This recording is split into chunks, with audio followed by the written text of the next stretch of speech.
Hi, welcome to the sixth episode of this monthly series where I share our experience in designing intelligent human computer interfaces at the augmented human lab that I run.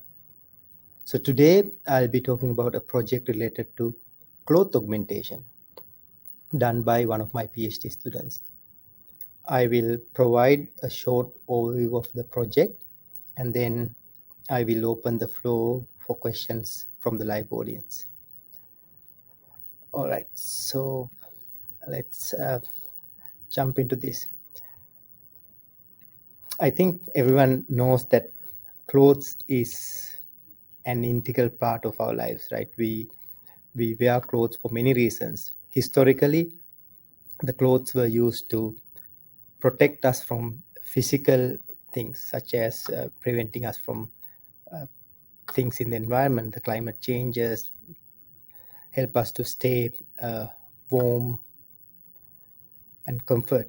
So that was the early usage, but then things have evolved a lot. Nowadays, we use clothes for many other reasons, for appearance, for the fashionable side of things, to show our culture, to show our social status, so on and so forth.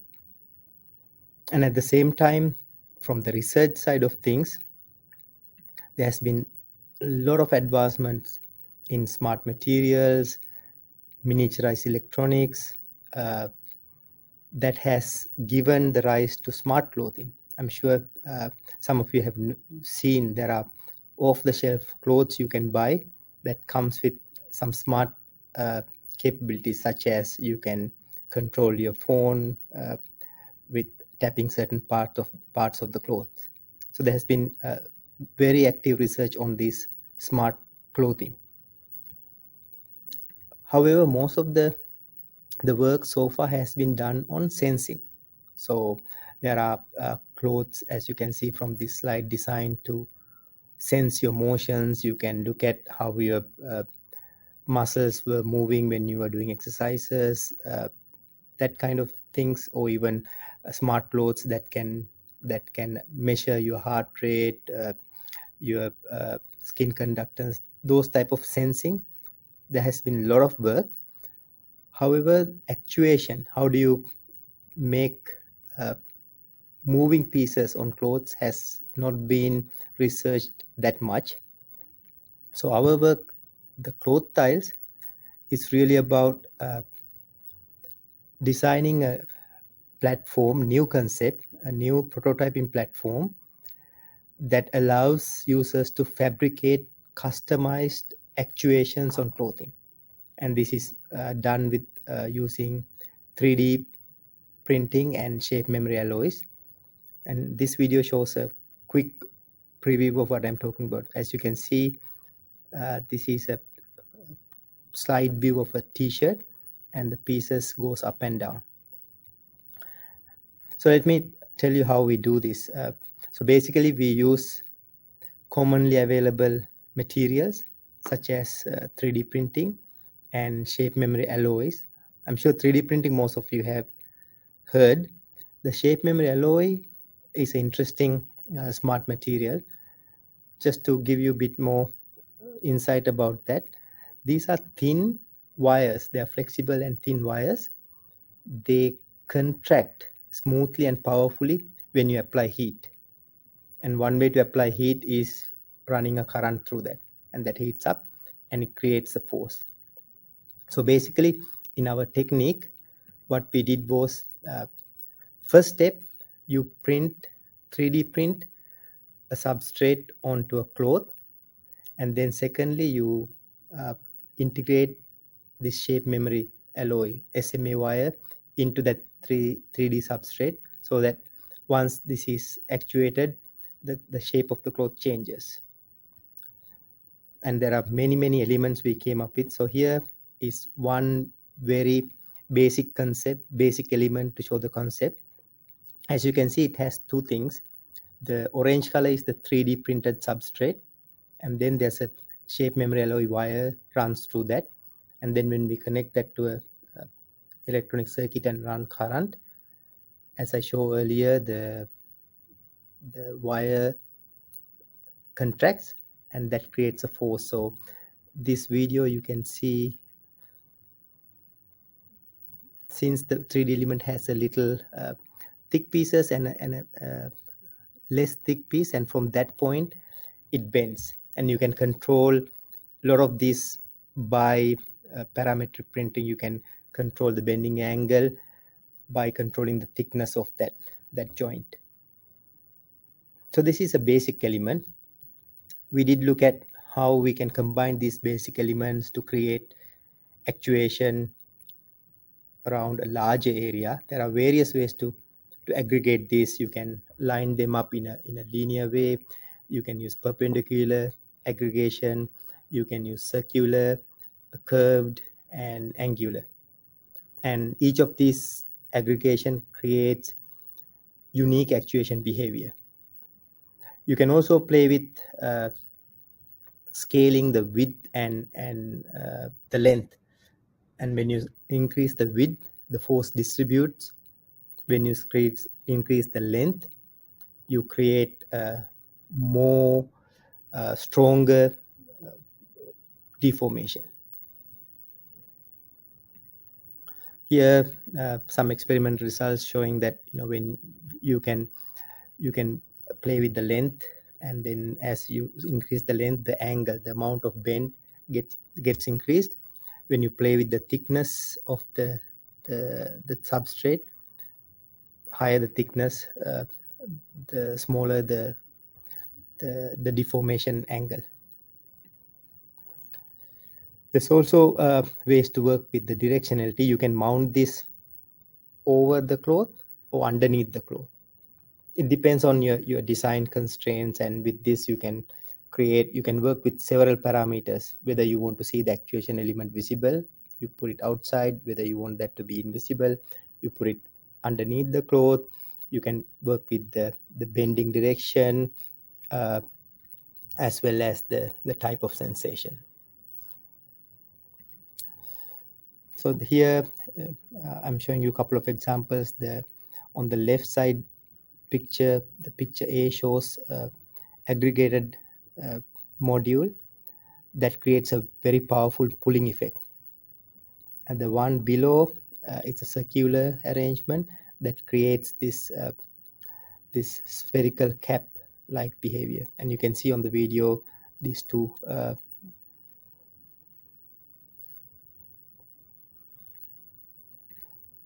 and we did study how this is used by designers to create actuation on the clothes. Initially, we thought people will come up with a lot of functional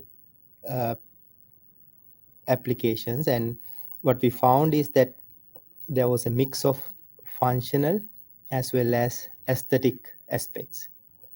So, for example, from the functional side of things, we saw one designer wanted to create this face mask loosener.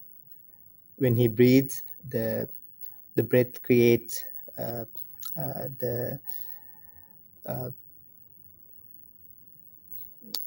it generates vapor on his spectacle, and he can't see things clearly. So he wanted the mask to be opened up when he breathes to avoid that situation. So he created ClothTiles enabled mask. The other designer, he wanted a subtle notification as he does exercise, so he created this wristband that can compress, so you can create these sensations of somebody pressing in. From the aesthetic side of things, these are a couple of examples. One of the designers came up with this 3D print of dog with the cloth actuator connected to the tail. So it's mainly for the aesthetic aspect, and the tail can be wiggled. The other one is making the mask cool, creating this cloth tile elements on top of the eyes. It makes the mask look cooler, as well as it can create subtle eye massaging sensation.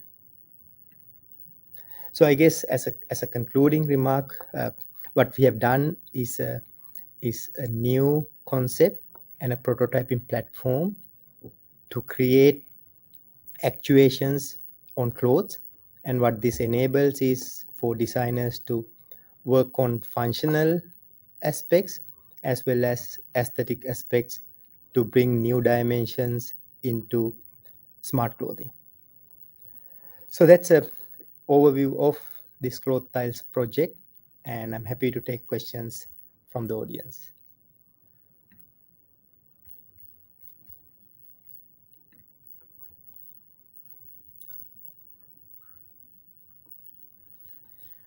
So Troy is asking, what fabrics could cloth tiles work with? Is there any specific type of fabrics that provide optimal usage? We did experiment with different fabrics. Of course, the type of fabrics has a strong relationship to the actuation types, and so far the soft clothes are pretty okay. What we haven't done is the strong denim like materials. We haven't characterized that too much, but what we understood so far is that there is a impact, certainly impact on the type of cloth. Our most of our experiments so far were done with very soft silky clothing.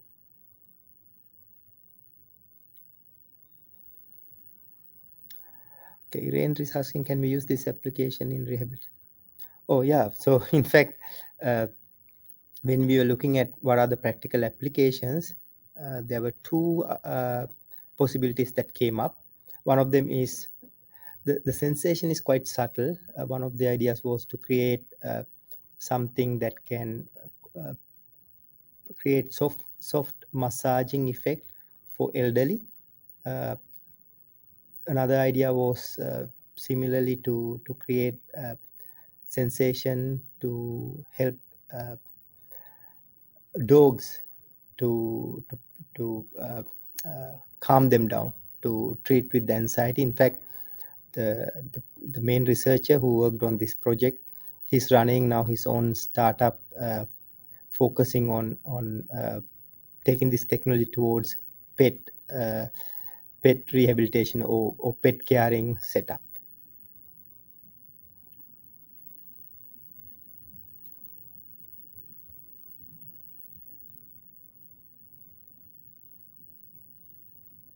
Any more questions?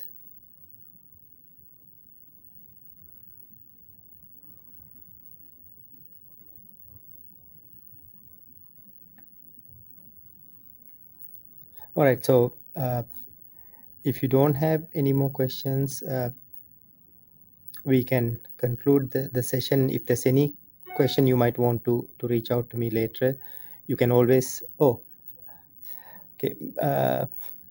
Manuel is asking, what was the 3D printing material? So this is the standard. We didn't use any specialized material. This is the standard nylon material.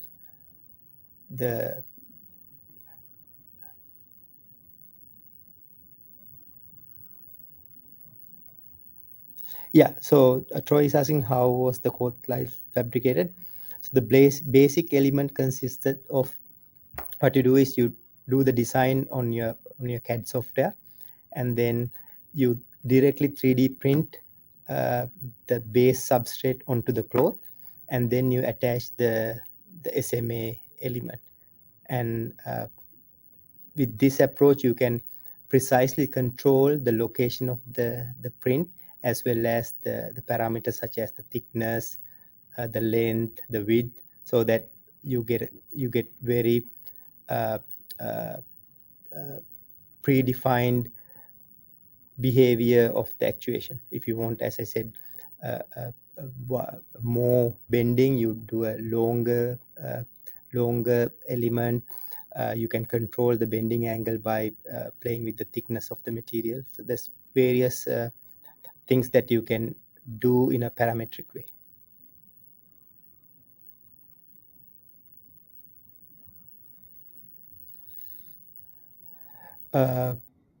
Yeah, Manuel is asking if we tried with flexible 3D printing.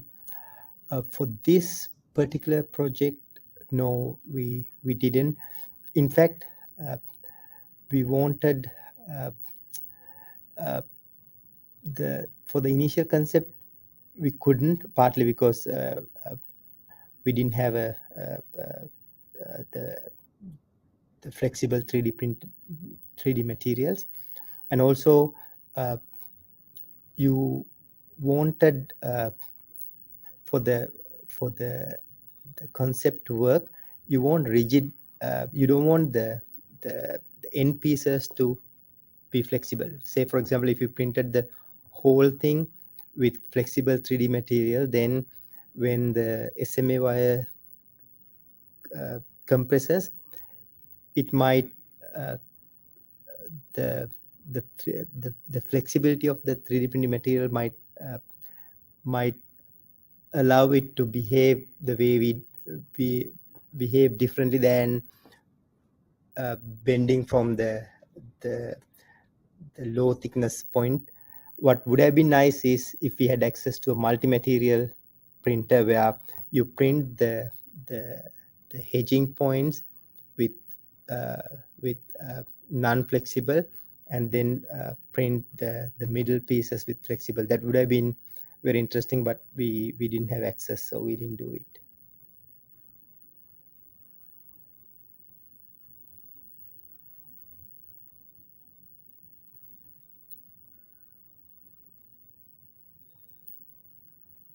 Okay, so uh, if there's any more questions, you can always email me, Suranga at ahlab.org. Uh, and then I'll come back next month with another project that we have done in the lab. Till then, goodbye to all of you. See you in another episode next month.